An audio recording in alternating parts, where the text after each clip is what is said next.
आणि आता ही थेट दृश्य आहेत जरांगे पाटलांच्या इगतपुरी येथील सभेची। या ठिकाणी मराठा बांधव मोठ्या संख्येने उपस्थित आहे आणि जरांगे पाटलांचं जंगी स्वागत या ठिकाणी केलं जात आहे। आज नाशिकमध्ये मनोज जरांगे पाटील यांची सभा आयोजित करण्यात आलेली आहे, तर शहरामध्ये जरांगे पाटलांचं मोठं जंगी स्वागत करण्यात आलेलं आहे। आणि सभेच्या ठिकाणी म्हणजे इगतपुरी येथे आपण ही दृश्य पाहतोय, ज्या ठिकाणी मनोज जरांगे पाटील यांना सभेच्या स्थळी म्हणजे स्टेजवर मंचावर जाण्यासाठी हा रॅम्प उभारण्यात आलाय आणि त्याच्या दुतर्फा आपल्याला मराठा बांधव या ठिकाणी हातात झेंडे घेऊन दिसतायत। जंगी स्वागत जरांगे पाटलांचं या ठिकाणी केलं जाणार आहे। तर आज छगन भुजबळ यांच्या नाशकात मनोज जरांगे पाटील यांची तोफ डागली जाणार आहे, त्यामुळे ते आज पुन्हा एकदा भुजबळांवर निशाणा साधताना आपल्याला दिसणार आहेत। पुढच्या काही वेळात सभेला सुरुवात होणार आहे, तर सभेसाठी मराठा बांधवांचा उत्साह म्हणूया किंवा एक उपस्थिती जी आहे ती मोठी दांडगी आपल्याला या ठिकाणी पाहायला मिळते। इगतपुरीमध्ये आज मनोज जरांगे पाटील यांची सभा आयोजित करण्यात आलेली आहे। मनोज जरांगे पाटील यांचं आगमन जे आहे ते सभास्थळी झालेलं आहे आणि पुढच्या काही वेळातच त्यांच्या भाषणाला सुद्धा सुरुवात होतीये।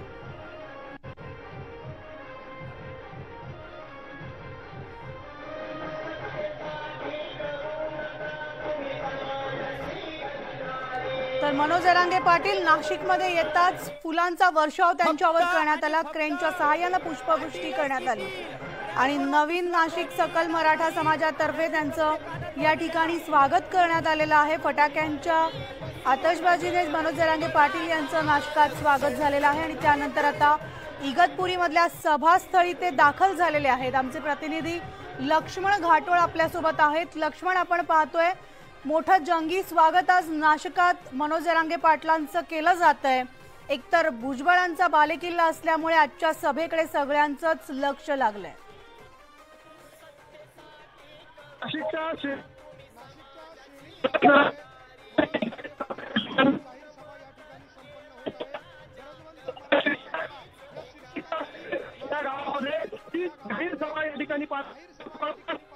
जवळपास 1 लाख मराठा बांधव जे आहे ते या सभेच्यासाठी दाखल झालेले आहे। सकल मराठा समाज नाशिक जिल्हा, या नाशिक जिल्ह्यातल्या सिन्नर, नाशिक आणि इगतपुरी या 3 तालुक्यातील मराठा बांधव जे आहे ते या सभास्थळावरती दाखल झालेले आहे आणि मनोज जरांगे पाटील यांचं या ठिकाणी जोरदार स्वागत करण्यात आलेलं आहे। क्रेनवर लावण्यात आलेला एक भला मोठा हार घालण्यात आला, तर नाशिक ढोल वाजवत त्यांचं नाशिककरांनी जोरदार स्वागत केलेलं आहे। शेणीत गावामधील एका मोकळ्या पटांगणावरती मनोज जरांगे पाटील यांची ही सभा होती। जवळपास 70 ते 80 एकर मैदानावरती या सभेचं आयोजन करण्यात आलेलं आहे आणि त्याच सभेच्या स्थळावरती एक रॅम्प तयार करण्यात आलेला आहे। जवळपास 300 ते 500 मीटर अंतराचा हा रॅम्प आहे, ज्या रॅम्पवरती स्वतः मनोज जरांगे पाटील चालत येत आहे आणि त्यांच्यावरती दोन्ही बाजूला उपस्थित असलेल्या मराठा बांधवांकडनं पुष्पवृष्टी केली जाते। भव्य ध्वज या ठिकाणी सगळ्या मराठा बांधवांच्या हातामध्ये आहे। एक मराठा लाख मराठा अशा प्रकारचे फलक या मराठा बांधवांच्या हातात आहे आणि त्याचबरोबर गरजवंत मराठ्यांचा लढा हा शीर्षक या सभेच्या ठिकाणी देण्यात आलेला आहे आणि या शीर्षकाच्या खालीच ही जाहीर सभा या ठिकाणी पार पडतीये। मनोज जरांगे पाटील 5 ते 10 मिनिटांपूर्वी या ठिकाणी आले, मात्र त्यांना सभास्थळावरती अर्थात व्यासपीठावरती जायला 15 ते 20 मिनिटाचा वेळ लागतोय। त्याहूनच आपल्याला गर्दीचा अंदाज येईल की मोठ्या प्रमाणात अशा प्रकारची गर्दी आहे। ज्या पद्धतीनं अंतरवाली सराटी या गावामध्ये मनोज जरांगे पाटील यांची सभा पार पडली, त्या ठिकाणी ज्या स्वरूपाचा रॅम्प तयार करण्यात आलेला होता त्याच प्रकारचा रॅम्प या ठिकाणी करण्यात आलेला आहे आणि ते एकमेव नेते जे आहे ते व्यासपीठावर जाऊन भाषण करणार आहे। त्यानंतर या ठिकाणी उपस्थित असलेले आमदार, लोकप्रतिनिधी आणि राजकीय नेते या कोणालाही व्यासपीठावर जाऊ दिलं जाणार नाहीये। केवळ मनोज जरांगे पाटील हे एकटे त्या ठिकाणी व्यासपीठावर जातील आणि या नाशिक जिल्ह्यातल्या 3 तालुक्यांमधून आलेल्या अर्थात इगतपुरी, सिन्नर आणि नाशिक या 3 तालुक्यांमधून आलेल्या मराठा बांधवांना ते संबोधित करणार आहे। जसं आपण म्हणालात की या सभेचं मुख्य कारण, मुख्य लक्ष जे आहे ते म्हणजे हा नाशिक जिल्हा जो आहे तो छगन भुजबळांचा बालेकिल्ला आहे आणि छगन भुजबळांच्या बालेकिल्ल्यामध्ये मनोज जरांगे पाटील यांचं होणार आहे स्वागत जे आहे ते निश्चितपणे छगन भुजबळ यांना आव्हान देणारा आहे। याचं कारण आहे त्र्यंबकेश्वर पासून मनोज जरांगे पाटील यांचा आजचा दौरा सुरू झाला। मध्ये येणारी जी गाव आहे, तळेगाव असेल, खंबाळे असेल, महिरावणी असेल, सातपूर असेल, सिडको असेल, अशा सगळ्याच भागामधून मनोज जरांगेंचं जोरदार स्वागत करण्यात आलं आणि या जोरदार स्वागतामुळे मनोज जरांगेंना मोठा प्रतिसाद जो आहे तो या ठिकाणी मिळतोय आणि मनोज जरांगेंच्या या स्वागताच्या निमित्तानं मराठा समाजाचं जोरदार शक्ती प्रदर्शन जे आहे ते या ठिकाणी केलं जात आहे। आता शेनीत गावामध्ये मनोज जरांगे पाटील यांचं या ठिकाणी आगमन झालेलं आहे आणि हे आगमन होत असताना मनोज जरांगे पाटलांच्या स्वागताला मराठा बांधव जे आहे ते मोठ्या संख्येनं या ठिकाणी आल्याचं आपल्याला पाहायला मिळतं। नक्कीच, जसं आमचे प्रतिनिधी लक्ष्मण आपल्याला या संपूर्ण सभेची सविस्तर अपडेट्स देत आहेत। पुढच्या काही वेळातच मनोज जरांगे पाटील यांच्या सभेला सुरुवात होतीये। तर आपण पाहतोय नाशिकमधली इगतपुरी येथील सभा ज्या ठिकाणी मोठ्या प्रमाणात मराठा बांधवांनी या सभेला प्रतिसाद दिलेला आहे आणि या ठिकाणी आवर्जून ते उपस्थित आहेत आणि आज नाशिक शहरामध्येच मनोज जरांगे पाटलांचं ठिकठिकाणी जंगी स्वागत करण्यात आलेलं आहे। काही ठिकाणी पुष्पवृष्टी करण्यात आली तर काही ठिकाणी फटाक्यांच्या आतिषबाजीमध्ये हे स्वागत झालेलं आहे। आणि या पुन्हा एकदा जाऊयात आमचे प्रतिनिधी लक्ष्मण यांच्याकडे। लक्ष्मण, आजचा जो सभेचा नाशिकमधला जो एकूणच आपल्याला प्रतिसाद पाहायला मिळतोय किंवा मनोज जरांगे पाटलांनी महाराष्ट्र दौरा जो सुरू केलेला आहे, तर या सगळ्याचा येणाऱ्या निवडणुकांवर कसा परिणाम पाहायला मिळेल? आगामी निवडणुकांचा जर विचार केला तर नाशिक जिल्हा जो आहे तो मराठा बहुल जिल्हा म्हणून ओळखला जातो। नाशिक लोकसभेची जी जागा आहे आजवर समीर भुजबळ जर वगळले तर सर्वच खासदार जे आहेत ते मराठा समाजाचे निवडून आलेले आहे आणि मराठा समाजाचं प्राबल्य या जिल्ह्यावर मोठ्या प्रमाणात राहिलेलं आहे। बहुसंख्य असलेल्या या समाजाचं नेतृत्व कोण करतं असा नेता जो आहे तो या जिल्ह्याचं नेतृत्व करत असतो। त्यामुळे निश्चितपणे नाशिक जिल्ह्यामध्ये होणाऱ्या या मनोज जरांगे पाटलांच्या जाहीर सभेला एक राजकीय किनार देखील मोठी आहे। याचं कारण आहे की मनोज जरांगे पाटील जे आहे ते आज मराठ्यांच्या मूळ मागणीसाठी अर्थात मराठा समाजाला ओबीसी मधून आरक्षण द्यावं या मागणीच्या साठी म्हणून ते आज या ठिकाणी सभा घेत आहे। खरं तर नाशिक जिल्ह्यातल्या मराठा समाजाचा विचार केला तर जवळपास 30 ते 35% मराठा बांधवांकडे या ठिकाणी ओबीसीची प्रमाणपत्र आहेत। मात्र असं असलं तरी उर्वरित मराठा समाजाला ओबीसीची प्रमाणपत्र मिळावी आणि मराठा समाजावरती होणारा जो अन्याय आहे तो दूर व्हावा अशा प्रकारची भूमिका घेऊन मनोज जरांगे पाटील जे आहे ते आज नाशिकमध्ये आलेले आहे। आणि आपल्याला कल्पना आहे की राज्याचे मंत्री आणि ओबीसीचे नेते असलेले छगन भुजबळ जे आहे त्यांचा सुरुवातीपासून मनोज जरांगे पाटील यांच्या भूमिकेला विरोध आहे। मनोज जरांगे पाटलांनी मराठा समाजाला ओबीसी मधून सरसकट आरक्षण द्यावं अशा प्रकारची जी भूमिका घेतली त्या भूमिकेला छगन भुजबळांचा विरोध होता आणि त्यांनी तो विरोध जो आहे तो सर्वांसमोर आणला। विराट सभा घेऊन त्यांनी देखील अंबडमध्ये जालन्यामध्ये सभा घेतली आणि त्या सभेमधून जहिरी टीका जी आहे ती मनोज जरांगेंवर केली। मराठा समाजावरती देखील छगन भुजबळ जे आहे ते आपल्या भाषणात बोलत असताना घसरले होते आणि त्यामुळे छगन भुजबळांनी जी काही वक्तव्य केली मराठा समाजाच्या बद्दल जी काही विधानं केली त्याचा हा आक्रोश आहे आणि त्यातून इतका मोठ्या प्रमाणात मराठा समाज जो आहे तो अशा पद्धतीनं एकवटलेला आहे। नाशिक जिल्ह्यातला जर या सभेचा जर आता ठिकाणाचा जर विचार केला तर ही सभा जी आहे ती नाशिक शहरापासून अगदी साधारणतः 70 ते 60 किलोमीटर अंतरावरती आहे। कुठलंही शहर या सभेला जवळ नाही, केवळ ग्रामीण भाग आहे, छोटी मोठी गावं या सभास्थळाच्या आजूबाजूला आहे आणि अशा ठिकाणी हा लाखोंचा समाज ज्यावेळेला एकवटतो त्यावेळेला निश्चितपणे एक गोष्ट प्रामुख्यानं सांगायची ती म्हणजे हा या समाजाचा आक्रोश आहे। या समाजाला जे डिवचण्याचा प्रयत्न जो करण्यात आला त्याचा हा आक्रोश आहे आणि निश्चितपणे आगामी काळामध्ये होणाऱ्या निवडणुकांवरती याचा मोठा परिणाम जो आहे तो पाहायला मिळेल। कारण मराठा समाज हा निर्णायक मतदार आहे, निर्णायक समाज आहे। जो समाज या ठिकाणी मतदान ज्याच्या बाजूने करतो, ज्याच्या बाजूने कल देतो त्याचा विजय जो आहे तो निश्चित मानला जातो आणि म्हणूनच या मराठा समाजाला दुखवणाऱ्या भुजबळांना हे सगळं जे आहे ते पुढच्या काळामध्ये जड जाणार आहे आणि ही मराठा समाजाला एकवटण्याचं काम जे आहे ज्या प्रमाणात जरांगे करतायत त्यापेक्षा जास्त एकवटण्यासाठीची मदत जी आहे ती छगन भुजबळांच्या विधानामुळे होतीये। छगन भुजबळ ज्या पद्धतीनं जहरी विधानं करत जात आहे ती विधानं जी आहे ती मराठा समाजाच्या कार्यकर्त्यांना, पदाधिकाऱ्यांना आणि सर्वसामान्य मराठ्यांना जिव्हारी लागते आणि त्यातून हा मराठा समाज जो आहे तो भुजबळांच्या विरोधात एकवटताना आपल्याला पाहायला मिळतो आणि निश्चितपणे आगामी निवडणुकांमध्ये याचा मोठा परिणाम जो आहे तो छगन भुजबळांना साथ देणाऱ्या लोकप्रतिनिधींना, त्यांच्या सोबत जाणाऱ्या लोकप्रतिनिधींना त्याचा परिणाम जो आहे तो सहन करावा लागेल. मात्र आजच्या या सभेमधून मराठा समाजानं एक मोठं शक्ती प्रदर्शन या ठिकाणी केलेलं आहे. आपण जर दृश्य बघितली तर दृश्य अतिशय बोलकी आहे की किती उत्साह, किती जल्लोष आणि किती आक्रोश या बांधवांचा आहे. ज्या ज्या वेळेला भाषणामधून छगन भुजबळांचं नाव घेतलं जातं त्या वेळेला या मराठा समाजाच्या कार्यकर्त्यांकडून त्यांच्या विरोधामध्ये खालून जोरदार घोषणाबाजी केली जाते.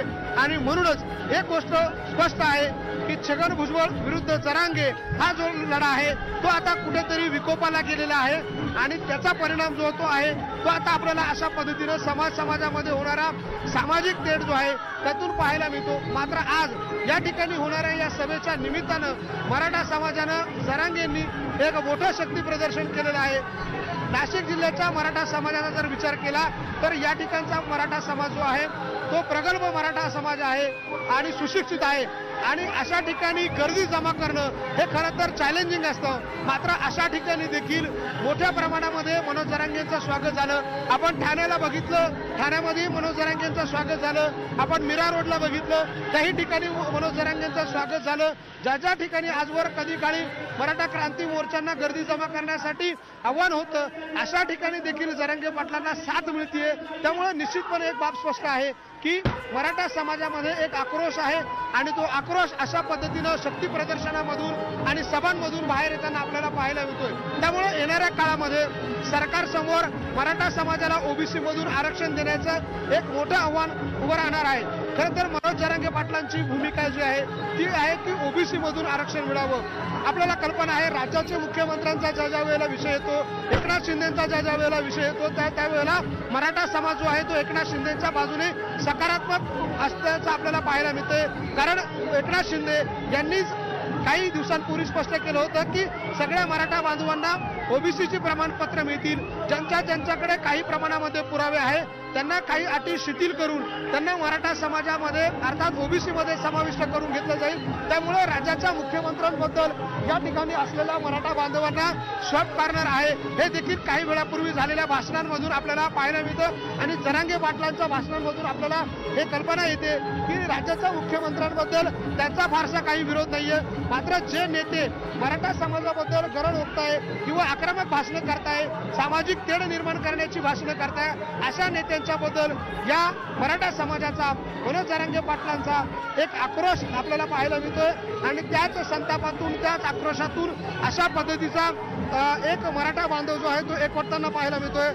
मनोज जरांगे पाटील जे आहे त्यांचं आता सभास्थळावरती आगमन झालेलं आहे. ते रॅम्पवरून या ठिकाणी खाली उतरलेले आहे आणि एक उत्साह, एक जल्लोष जो आहे तो जरांगे पाटलांच्या स्वागताला आपल्याला या ठिकाणी पाहायला मिळतोय. मनोज जरांगे पाटील या ठिकाणी आलेले आहे. पोलिसांचा मोठा बंदोबस्त आहे.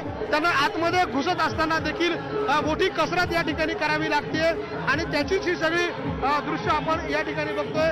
मनोज जरांगे पाटील यांना आतमध्ये आता घेतलं गेलेलं आहे आणि त्या ठिकाणी ते आता व्यासपीठावर जातील. या ठिकाणी ज्या महिला तरुणी आहे त्यांच्याकडून जरांगे पाटलांचं या ठिकाणी स्वागत केलं जातंय.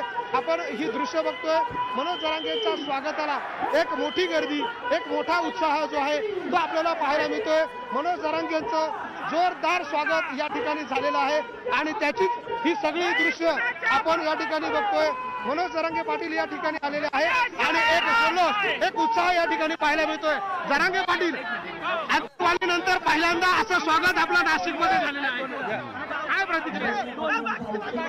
शब्द नाही शब्द, अफाट आणि तुफान गर्दी मराठे पुऱ्या शहरातला मराठा इकडे आला. नोकऱ्या, कामं, धंदे सगळं सोडून मराठा विराट रूपानं इथं नाशिकमध्ये पुढेही जिथे जिथं कार्यक्रम आहे तिथं रात्रंदिवस लोक झोपायला तयार नाहीत. सगळे कार्यक्रम या ठिकाणी आरक्षण मराठे मिळवणार किती विरोध करा, मराठा आरक्षण मिळवणार कितीही विरोध तर अशा प्रकारची प्रतिक्रिया मनोज जरांगे पाटील यांनी न्यूज 18 लोकमतशी बोलताना दिलेली आहे आणि आपण ही दृश्य बघतोय. मनोज जरांगे पाटील जे आहे ते आता व्यासपीठावर आपल्याला जाताना दिसत आहे. मनोज जरांगे पाटलांचं जोरदार या ठिकाणी स्वागत झालेलं आहे. एका तरुणानं रक्ताच्या साह्यानं या ठिकाणी जे त्यांचं पोर्ट्रेट आहे अर्थात फोटो जो बनवलेला आहे तो त्यांना या ठिकाणी भेट दिला जातोय आणि मनोज जरांगे पाटील आपण दृश्यांमध्ये बघतोय व्यासपीठावर जाताना आपल्याला पाहायला मिळतं. छत्रपती शिवाजी महाराजांचा एक भव्य पुतळा या ठिकाणी आहे आणि त्या भव्य पुतळ्याला ते आता अभिवादन करतील आणि त्या ठिकाणी आपण बघतोय मनोज जरांगे पाटील या ठिकाणी उपस्थित जनसमुदायाला अभिवादन करताना आपल्याला पाहायला मिळत आहे आणि या ठिकाणी त्यांच्यावरती भव्य पताकांची उधळण जी आहे ती केली जाते. एक जोरदार स्वागत मनोज जरांगे पाटील यांचं नाशिकच्या इगतपुरी परिसरामध्ये झालेलं आहे आणि लाखोंचा हा जनसमुदाय मनोज जरांगे पाटील यांच्या स्वागताला या ठिकाणी आलेला आहे. ते या ठिकाणी नतमस्तक होत आहे. मराठा समाज बांधवांना त्यांच्या समोर नतमस्तक झालेलं आहे. अंतरवाली सराटीनंतर पहिल्यांदाच मनोज जरांगे पाटलांचं एक जल्लोषात आणि जोरदार स्वागत जे आहे ते नाशिकमध्ये झालेलं आहे. नाशिकच्या इगतपुरीमध्ये झालेलं आहे आणि निश्चितपणे मनोज जरांगेंच्या या स्वागतासाठी जल्लोषासाठी अशा पद्धतीचा जनसमुदाय जो आहे तो एकवटलेला आहे. आपण ही दृश्य बघतोय थेट नाशिकच्या शेनीत गावामधून आहे ज्या ठिकाणी ही विराट सभा भरतीये. छत्रपती शिवाजी महाराजांना अभिवादन मनोज जरांगे पाटील यांच्याकडनं केलं जात आहे. मनोज जरांगे पाटील या ठिकाणी छत्रपती शिवाजी महाराजांच्या मूर्तीला या ठिकाणी त्यांच्यावरती पुष्पवृष्टी करून अभिवादन करताय, नतमस्तक होत आहे आणि त्यानंतर मनोज जरांगे पाटील जे आहे ते या ठिकाणी असलेल्या मराठा बांधवांना अभिवादन करतील. त्या ठिकाणी त्यांचं जोरदार स्वागत जे आहे ते करण्यात आलेलं आहे. महिला भगिनींनी त्यांचं औक्षण केलेलं आहे. फुलांची उधळण, पुष्पवृष्टींची उधळण आणि भगव्या पताकांची उधळण करून मनोज जरांगे पाटलांचं स्वागत करण्यात आलेलं आहे. लाखोंचा हा जनसमुदाय मनोज जरांगेंच्या स्वागताला या ठिकाणी आलेला आहे आणि याच मनोज जरांगे पाटलांच्या स्वागताच्या निमित्तानं मराठा समाजाचं एक जोरदार शक्ती प्रदर्शन भुजबळांच्या बालेकिल्ल्यात या ठिकाणी होताना आपल्याला पाहायला मिळत आहे. गरजवंत मराठ्यांचा लढा अशा प्रकारचा टॅगलाईन जी आहे ती या कार्यक्रमाला अर्थात या मोर्चाला आणि या सभेला देण्यात आलेली आहे आणि हाच गरजवंत मराठ्यांचा लढा म्हणून या ठिकाणी मनोज जरांगे पाटील जे आहेत ते या ठिकाणी आता बोलतील. आपण काही वेळामध्ये मनोज जरांगे पाटलांचं या ठिकाणी भाषण सुरू होईल. त्यांनी काही वेळापूर्वी त्यांचं आगमन झालं. छत्रपती शिवाजी महाराजांना ते नतमस्तक झाले आणि त्यांचं भाषण आता या ठिकाणी सुरू होत आहे. ते या ठिकाणी असलेल्या लाखोंच्या जनसमुदायाला काय संबोधित करता हे आता बघूयात. मनोज जरांगे पाटील बोलताय.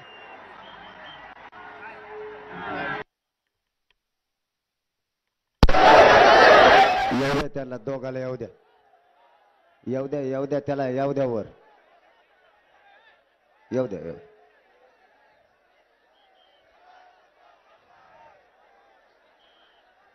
नाशिक आणि परिसरातील जमलेल्या माझ्या तमाम मराठा बांधवांना राहू द्या, राहू द्या, राहू द्या, ओ राहू द्या, राहू द्या, खाली राहू दे, खाली राय, खाली राय, खाली राय, राहू दे त्याला, खाली राय म्हणून.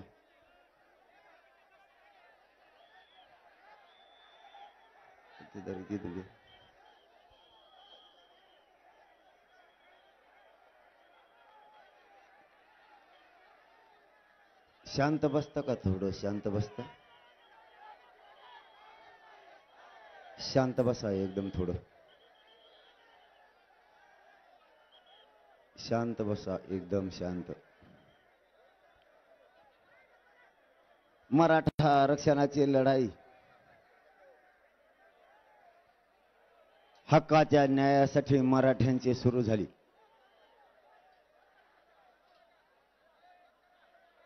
मराठा समाजाचा आरक्षणाचा विषय अनेक दशकांपासून सुरू आहे. मराठा समाज आरक्षणाच्या न्यायासाठी अनेक वर्षापासून या स्वतःच्या लेकराला आरक्षण मिळावं म्हणून झुंज देतोय.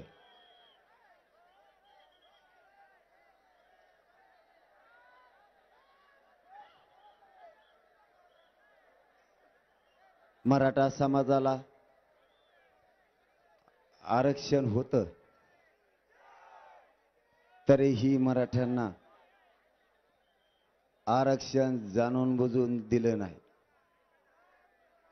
मराठ्यांनी आरक्षणाची लढाई करायची.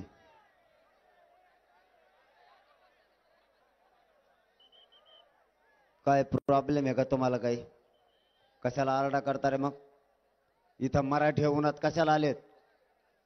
यांना आरक्षण पाहिजे. तुम्हाला गोंधळ करायचा असला एकाचा अजिबात आवाज नाही निघाला पाहिजे. खानदानी मराठ्यांची ही संस्कृती नाही नुसतं बोंबलत बसायचं. इथं कशाला आले ते लाखाना लोक? इथं या जातीचा उन्हाळा होऊन बसलाय आणि तुम्ही विनाकारण बोंबलायला लागलात. जरी कुणाला दिसत नसेल तर नका दिसू देऊ. आवाज जरी आला तरी या मराठ्यांच्या लेकरांसाठी बघा आणि ऐका आणि न्याय घ्या. तुमच्या या गोंधळामुळे मराठा समाजाच्या लेकरांना आरक्षण लवकर मिळालं नाही. कधीतरी सावध भूमिका घ्यायचं शिका. कधीतरी या जातीच्या लेकराचे अश्रू पुसवण्याची वेळ आता मराठ्यांवर आली.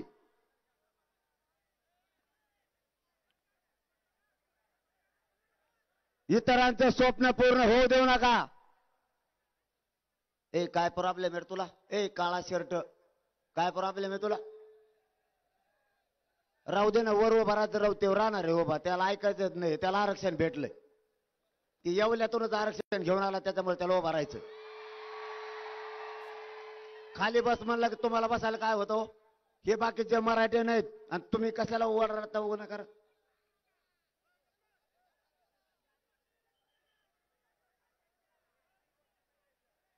मराठ्यांनी कष्ट करायचे आणि रातपाट एक करून लेकरं शिकवायचे.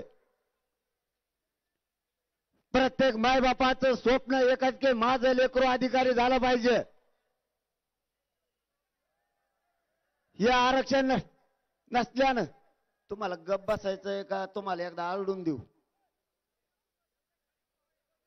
काय करते तुम्हाला? मी इकडे, तुम्हाला त्यांचा काय प्रॉब्लेम आहे? काय प्रॉब्लेम काय? बसून द्या. हा काय प्रॉब्लेम आहे तुम्हाला?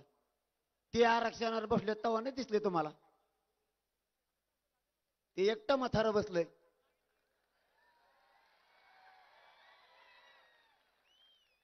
सांभाळून घ्या ना आपल्या लोकांना जरा.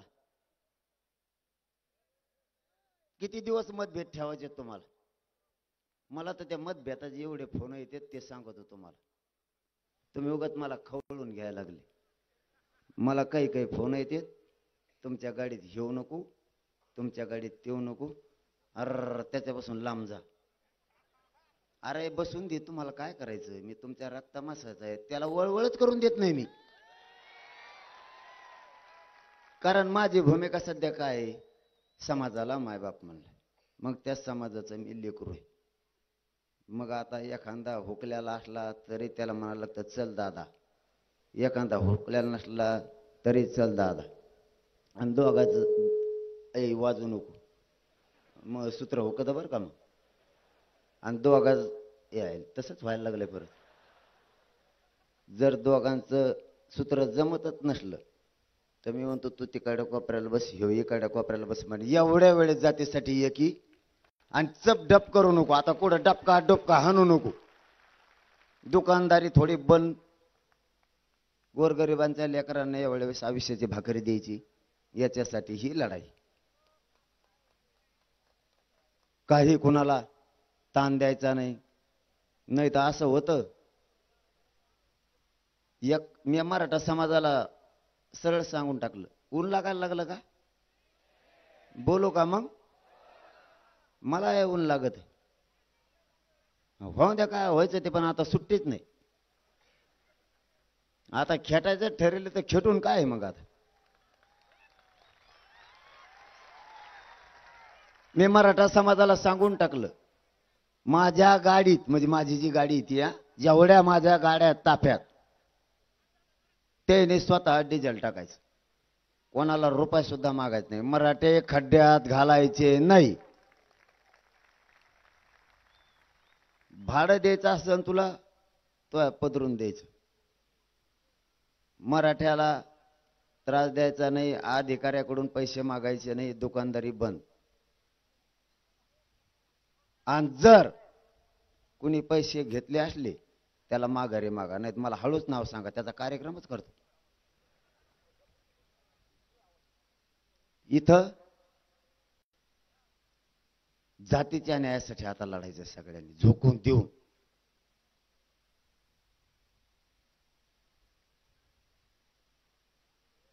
मराठ्यांच्या आरक्षणासाठी लढाई सुरू झाली.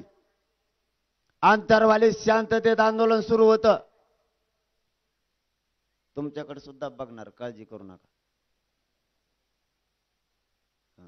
सावलीला बसलेल्याला आरक्षण भेटलं काय? आम्हाला काय ऊन लागत नाही काय? लेकरं उन्हात तळपत येत तवा जमत का? पोरं एका टक्क्यान होकल्यावर ढसा ढसा रडत घरी येतात. रात्रंदिवस आपण शेतात काम करणारे, रात्रंदिवस आपण राबतो आपले लेकरं मोठे व्हावे म्हणून. ना आपण ऊन बघतो, ना ताण बघतो, ना कडक ऊन बघतो, ना मुसळधार पाऊस, ना चिखल. स्वप्न मायबापाचं एकच, रात्रंदिवस कष्ट करायचे, पण माझं लेकरू मोठं झालं पाहिजे, माझंही लेकरू अधिकारी बनलं पाहिजे, हे प्रत्येक मायबापाचं स्वप्न. माझ्या वाट्याला जे कष्ट आले ते आता माझ्या लेकराच्या वाट्याला नाही आले पाहिजे म्हणून रात्रंदिवस मराठा काबाड कष्ट करून लेकरं शिकवतो. या आरक्षणापायी ना बापाचं स्वप्न पूर्ण झालं, ना लेकराचं. लेकर हुशार तरी या आरक्षणापायी लेकरू सुशिक्षित बेकार म्हणून घरी आलं. एका टक्क्याहून पोरं हुकले तर घडी रडत यायला लागले. आपल्या लेकराचा चेहरा ना बापाला बघावा वाटला, ना त्या माईला, ना लेकरू आपल्या बापाचा चेहरा बघताय. दुःख तर प्रचंड झालं, कारण दोघांच्याही स्वप्नाची राखरांगोळी झाली. पण लेकराच्या मनात काही वाटू नये म्हणून मायबापानं चेहऱ्यावर ते दुःख दिसू द्यायचं नाही. ही हालत मराठ्यांची आरक्षणाने केली. आता लेकराला न्याय द्यायचा मराठ्यांनी ठरवलं आणि आंतरवालीत आंदोलन सुरू झालं. काय झालं माहित नाही, पण तिसऱ्या दिवशी आमच्यावरती प्राणघातक हल्ला झाला. आया बहिणीचे डोके फोडण्यात आले, पोरांच्या छातीत गोळ्या घातल्या.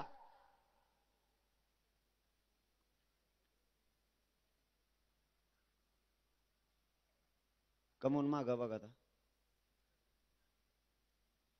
काय झालं का तिकडं? वळवळ करायची.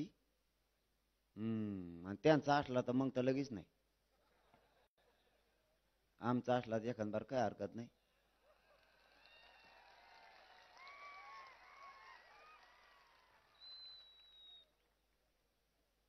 आमच्या लेकराला पोराला जर तुम्ही मारला असता आम्हाला काय वाटलं नव्हतं. त्या निष्पाप माता माऊलीने तुमचं काय केलं होतं की तिच्या डोक्याच्या चिंधड्या तुम्ही केल्या. शांततेचं आंदोलन, कायद्याच्या नियमाच्या अधीन राहून ते आंदोलन सुरू होतं. म्हणून या शांततेच्या आंदोलनात महिला सुद्धा प्रचंड संख्येने सहभागी झाल्या. एक माऊली 4 महिन्याचं लेकरू मांडीवर घेऊन त्या आंदोलनात बसली. आईचं डोकं फुटलं आणि आईचं रक्त त्या बाळाच्या अंगावर पडायला लागलं. एका माऊलीला 30 40 टाके पडले. आपली आई बहीण शुद्धीवर आली. 4 ते 5 दिवसानं आणि मला फोन यायला लागले, दादा आता रक्त सांडलंय, आता नाही माग हटायचं, काय व्हायचं ते होऊ द्या, पण आरक्षण मिळवायचं.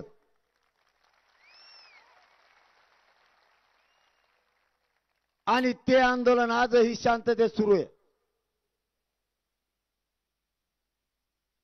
आमच्यावरती का हल्ला केला याचं उत्तर आजही सरकारला देता आलं नाही. ज्यांच्यावर हल्ला झाला मार पण आम्हीच खाल्ला. आमच्यावर 307 120 सारख्या कलमा लावल्या. आता मला सांगा, आंदोलन आमच्या गावात, आम्ही बसलो आमच्या गावात, लोक आमचे, मंडप आमचा, आम्ही तुमच्याकडे आलोत का, तर याचं उत्तर नाही. मग तुम्ही आमच्याकडे आल्यावर कट नेमका कोणी रचला, 120 तुम्ही आम्हाला लावला. तुम्ही आमच्याकडे आलात का आम्ही तुमच्याकडे आलो? तुम्ही आमच्याकडे आलात, म्हणजे याचा अर्थ कट तुम्ही रचला. 120 त्या सगळ्या पोलीस अधिकाऱ्यावर लागायला पाहिजे, किंवा ज्याने आदेश दिले त्याच्यावर लागायला पाहिजे. 353 तिथं हे मारुतीचं मंदिर, ते काय सरकारी कार्यालय का मारुतीचं मंदिर? 353 कसं काय लागला? 307 आमच्यावर कसं काय लागला? 120 तुमच्यावर लागायला पाहिजे, कट तुम्ही रचला आणि गोरगरिबांच्या मराठ्यांच्या निष्पाप माता माऊल्यांचे डोके तुम्ही फोडले. कट रचून तुम्ही आलात किंवा तुम्हाला रचायला लावला. ते सगळे अधिकारी बडतर्फ झाल्याशिवाय महाराष्ट्रातले मराठी आणि आंतरवलीतले मराठी हटणारच नाही, हटणारच नाही. नसताच अधिकाऱ्यांनी नाव सांगावं, आम्हाला अमक्याचे आदेश होते, तुम्हाला सुट्टी, आम्ही तुमच्या माग, तेव्हा आम्ही बघून घेऊ, कोणी असू दे.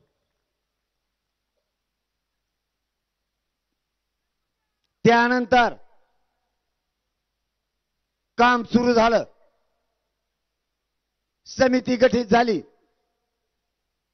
आणि मराठा ओबीसी आरक्षणात आहे का बघायला सुरुवात झाली. कायदा सांगतो ओबीसी आरक्षणात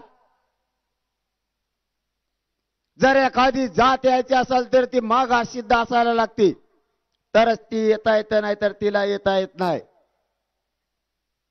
मराठा गायकवाड आयोगानं 12-13% मागास सिद्ध केला, तरीही मराठ्यांना आरक्षण नाही. 1967 जातीवर व्यवसायावर आधारित जाती निर्माण केल्या आणि आरक्षण दिलं. जर व्यवसायावर आधारित आरक्षण दिलं तर मग मराठ्यांना का नाही? काय झालं? आरक्षण आलं, मग आरक्षणावर लय देणे भाऊ. सध्या किती आडा येऊन दे, तो याकडे थोड्या टायमाने बघणार आहे मी, थांब.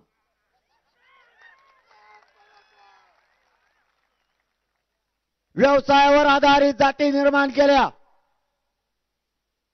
आणि आरक्षण दिलं. माझ्याकडे एक मंत्री आलता, ते मला म्हणे तुम्हाला आरक्षण देताच येत नाही कुणबी प्रमाणपत्र. म्हणलं नको देऊ, नाही देता येत नको देऊ. त्याचे काय टप्पर आहे माझ्याकडे याची.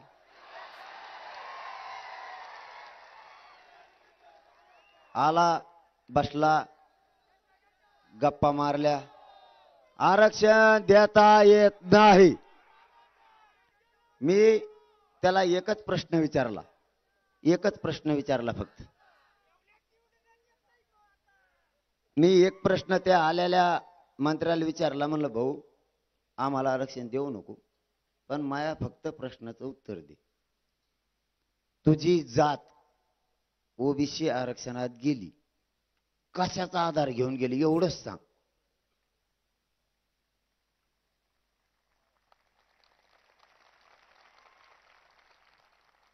यांची जात मंडल कमिशननं ज्या जाती ओबीसी आरक्षणात घातल्या त्या जातीची पोट जात म्हणून एका रात्रीत आरक्षणात गेली आणि सकाळी नोकऱ्याला सुद्धा लागली. ना कागद, ना पुरावा, ना नोंदी. मराठ्यांची पोट जात कुणबी होत नाही का? या प्रश्नाचं उत्तर त्याला देताच आहे ना. तेव्हा म्हणला मी साहेब आले चिरून तो आणखीन आलंच नाही माघारी.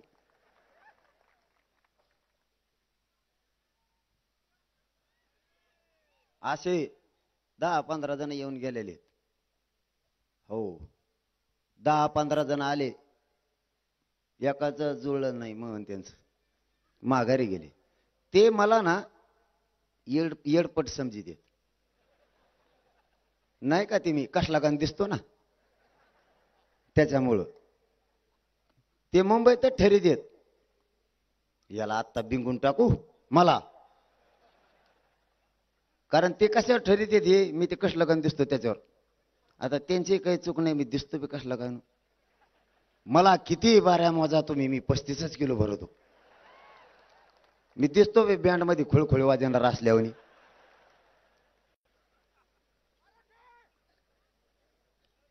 आणि मग असं ठरूनच येते ते याला बिंगून टाकू. एक तर मावशा होतो मला सांगता, एक मातंबराची टीम आली, त्यांच्यात मातंबर असतात. मला लय उशिरा कळलं.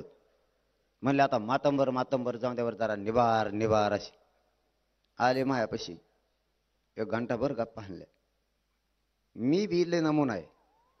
मी बी हा हा हा हा हा हा हा केलं. त्यांना वाटलं जुळलं ना, फुटला. मी बी 1 घंटाभर गप्पा हाणल्या. त्याने मला शेंगा हाणल्या, मी त्याला हाणल्या. म्हणलं उठी देऊन तू म्हणे जमत. मायला म्हणले बेकारच आहे. कारण ते आंदोलन मी सरकारशी संबंध मेंटेन करण्यासाठी नाही उभा केलं. माझ्या मायबाप मराठ्यांच्या लेकराला न्याय देण्यासाठी उभा केलाय. आणि मराठ्यांशी गद्दारी करणारी माझी पैदास नाही. मी मराठ्यांची मरेपर्यंत गद्दारी नाही करू शकत.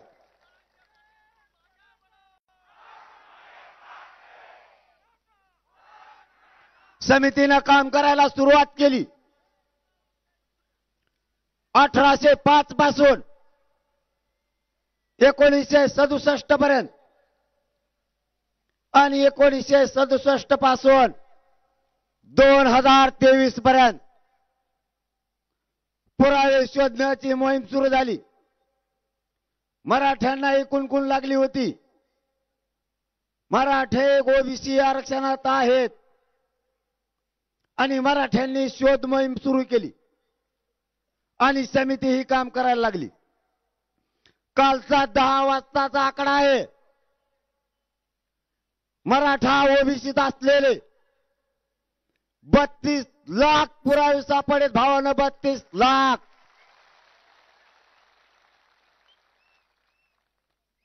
किमान यावर 1.25 कोटी माझ्या मराठा गोरगरिबांचा फायदा घेऊ शकतात. आता मला सांगा,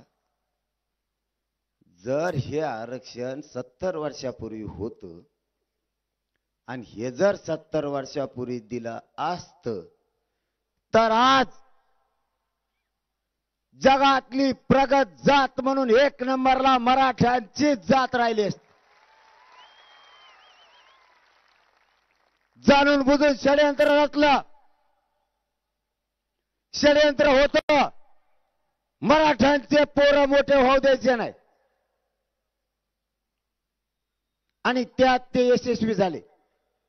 कारण मराठे गाफील राहिले. विश्वास ठेवला. प्रत्येक वेळेस समिती गठीत झाली. समितीनं सांगायचं मराठ्यांचे पुरावे मिळाले नाहीत. मराठ्यांनी विश्वास ठेवून हो म्हणायचं. परंतु 2023चा मराठ्यांचा लढा उभा राहिला आणि पुरावे सापडले. जर हेच आरक्षण 70 वर्षापूर्वी दिलं असतं तर आज आमचेही मराठ्यांचे पोरं IPS IAS अधिकारी राहिले असते या देशात आणि राज्यात. मराठा समाजाचे लेकरं हुशार असूनही आरक्षण नसल्यामुळं उच्च पदावर जाण्याऐवजी छोट्या छोट्या पदावर त्यांना समाधान मानावं लागलं. ज्याची लायकी नाही त्याच्या हाताखाली काम करायची वेळ माझ्या मराठा बांधवांना आणि विद्यार्थ्यांना करायची वेळ आली. इथंही आमचा आरक्षणानं घातच केला. मंडल कमिशन 88-89 ला गठीत झाला आणि ओबीसीला 14% आरक्षण दिलं. टाइम आहे ना तुम्हाला? 10-15 मिनिटं बोलू का? मग तर महा कार्यक्रमच झाला इतक्या ऑर्डर म्हणलं. थांबा थांबा, हाय हाय हाय हाय हाय हाय हाय थोड. मग कसं असतं, टप्प्यात आला वाजेलाच. मंडल कमिशननं 14% आरक्षण दिलं. आरक्षण सुद्धा मराठा समाजाला समजून घेणं गरजेचं आहे. ज्या ज्या जातीने आरक्षण समजून घेतलं त्या त्या जाती पुढे गेल्या. मराठ्यांनी आरक्षण समजून घ्यायला उशीर केला. जर मराठ्यांनी वेळेत आरक्षण समजून घेतलं असतं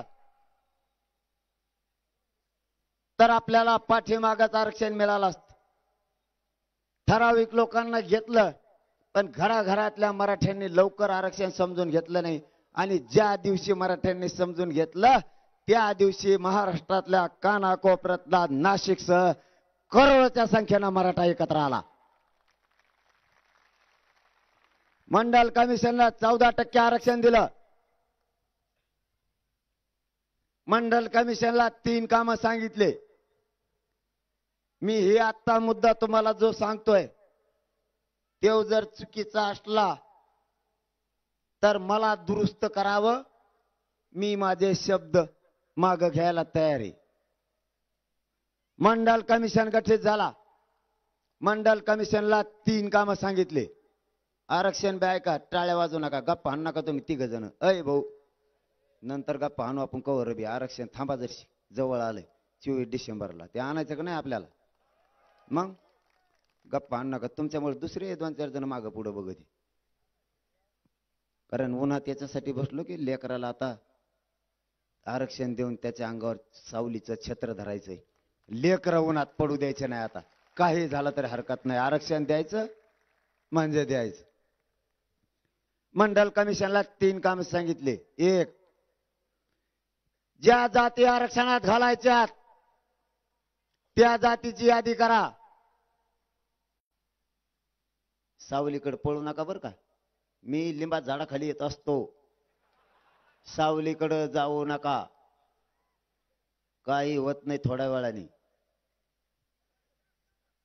आले वा माघारी वळून लगेच. ते मराठीची एकजूटच तशी झाली सध्या. खाली बस म्हणलं खाली बसते, वर बस म्हणलं वर बसते. अरे मराठ्यांच्या शांततेला आणि शब्दाला सुद्धा किंमत आहे. एकदा शब्द दिला की मराठी मोडीत नाही. मंडल कमिशनला 3 काम सांगितले. 1, ओबीसीची यादी करा. 2, जी जात आरक्षणात घालायची तिला मागास सिद्ध करा. 3, ओबीसीची जनगणना करा. मंडल कमिशननं यातलं एकही काम केलं नाही मायबाप मराठ्यांना. एकही. 1923 ची ओबीसीची यादी उचलली.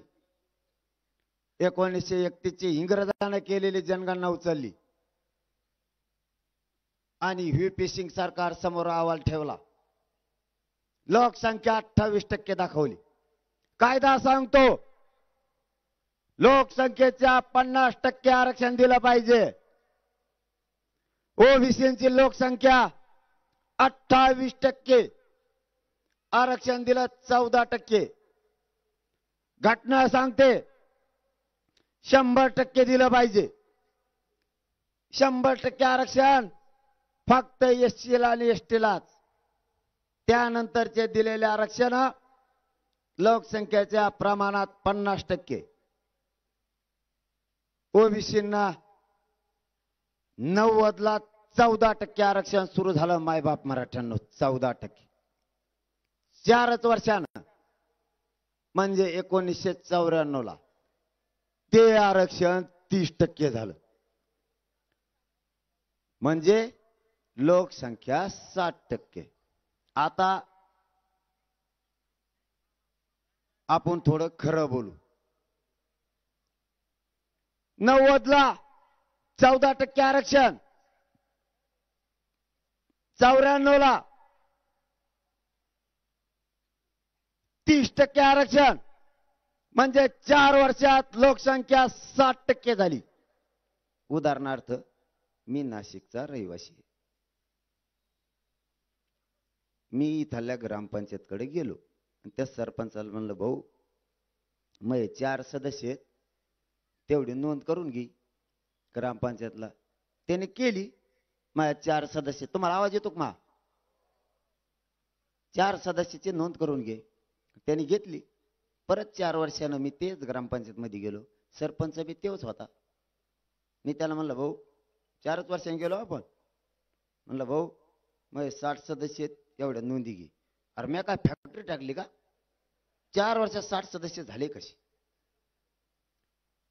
4 वर्षात त्यांची लोकसंख्या 60% झालीच कशी आहे?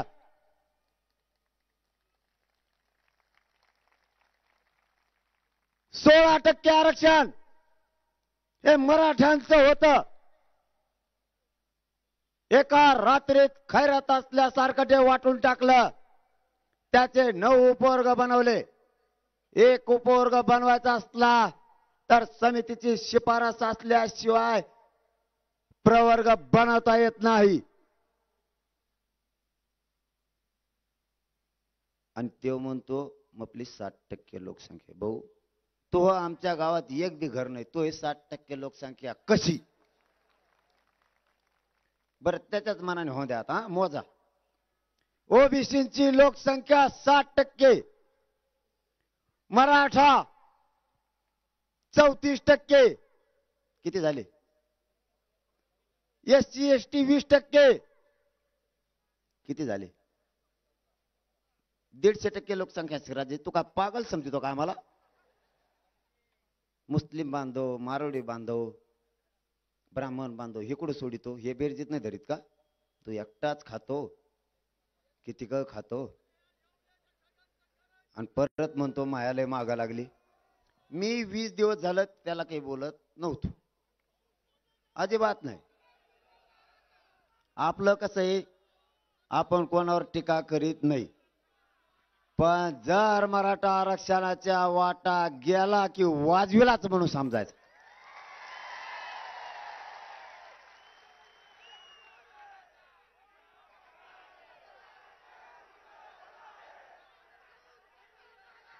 तो मला म्हणला माया एकट्याच्याच मागा लागले. मग मी बोलायचं बंद केलं का नाही? मग आता त्याला आमच्या तिकडं आला गप बसायचं का नाही?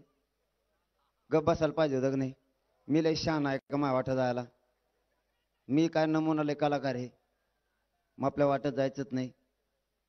गेला शांत झालं का नाही? मराठ्यात सगळं झालं का नाही भावाओ? मग आपण शांत झाल्यावर याला काही तिकडे जाऊन टोकरायची गरज होती का? याला टोकरायचीच लय सवय पाहिल्यापासून. गेला. बरं म्हणतोय बी काय? खरं बोलतो, खरं बी बोलतो, खोटं नाही बोलत. मी म्हणलं बाबा या जनतेचे पैसे तुम्ही खाल्ले म्हणून महाराष्ट्र सदनासह सगळा तुम्ही वरबाडलं म्हणून तुम्ही जेलला गेले. लोकांचा तळतळाट तुम्हाला जनतेचा लागला. बेसन भाकर खाऊन माघारी आला तर म्हणतो का? तर म्हणतो तिथं बेसन भाकर नाही, ते तर मिळतं पण कांदा मिळतो. मग काय गोणी भर? बर गेला ती गेला. मी कोणाचं नाव घेतलं का? ज्याचे लायकी नाही त्याचं नाव आपण घेत नसतो. अगोदर आपण त्यांच्या विचाराला आपला विरोध होता, व्यक्ती म्हणून नव्हता. मी कधी पण खरं बोलतो. माझ्या मायबाप मराठा समाजाला मी माझा प्रामाणिकपणा सिद्ध करून दिलेला आहे. मी खरंच बोलतो.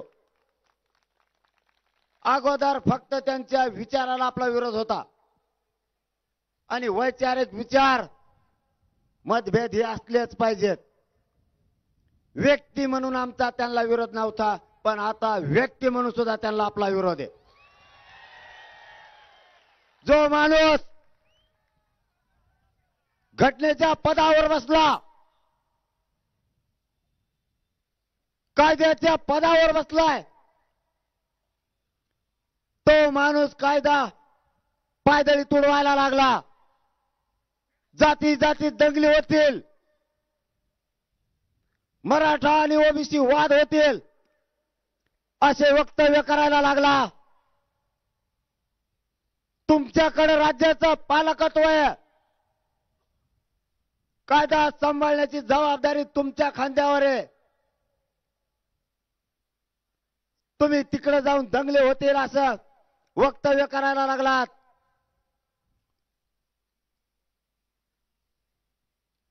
हा कोणता तुमचा वैचारिक वारसा? 32-35 वर्ष राजकीय सत्ता उपभोगली, त्याही वेळेस मग तुम्ही असाच द्वेष आणि आकस दाखवला असणार, कारण तुमच्या पोटातली गटार गंगा तुम्ही त्या दिवशी बाहेर काढली, तुमची लायकी तुम्ही दाखवली. हा महाराष्ट्राचा वारसा नाही. वैचारिक तर मतभेद असलेच पाहिजेत, परंतु जाती जाती दंगले भडकावण्याच्या भाषा तुम्ही करायला लागलात. पण मराठे जातीय दंगली या राज्यात होऊच देणार नाहीत. हा विळात मराठ्यांनी आता खांद्यावर उचललाय. बर गेलाची गेला काय म्हणतो माहितीये का? गेलाची गेला बी तिथं जाऊन म्हणतो मी 5वी शिकलेलो आहे. मी येडपट म्हणजे मी प्रश्नाचे उत्तर सगळे सरकारचे दिले. सरकार म्हणलं हे 12वी शिकलेलं नाही, याचा शोध घ्या. 3 दिवस मग शिक्षण किती सरकार लढत होतं बा.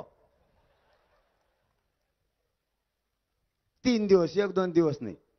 आणि हे म्हणतो 5वी शिकलेला आहे. बरं म्हणा नका, त्याची काय अडचण नाही, त्याने मग बरंच काढलं. पण मी संयम का ठेवला एवढं तुम्हाला सांगतो. मी संयम का धरला हे सांगतो, नाही मी ऐकून घेत नाही. आपण लय नमुना डेंजर आहे. आपल्या कचाट्यात आला ना सोडितच नाही.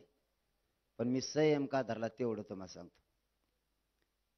यांच्या सगळ्यांच्या लक्षात आलंय, टोळीच्या मराठा ओबीसी आरक्षणात गेला, पक्का लक्षात आलं.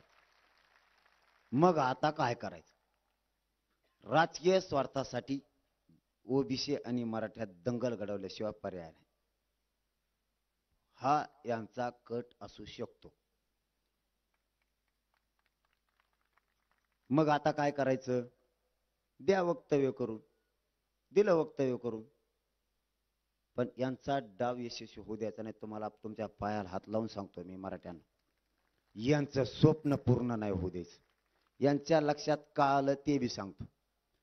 ओबीसी आरक्षणात जर जायचं असलं तर ओबीसी आरक्षणात जाण्याचे पुरावे आणि सगळे निकष पार करायला लागतात. आणि नेमकं ओबीसी जाणारे सगळेचे सगळे पुरावे मराठ्यांच्या राज्यात सापडले, त्यामुळे त्याला काही सुचाना.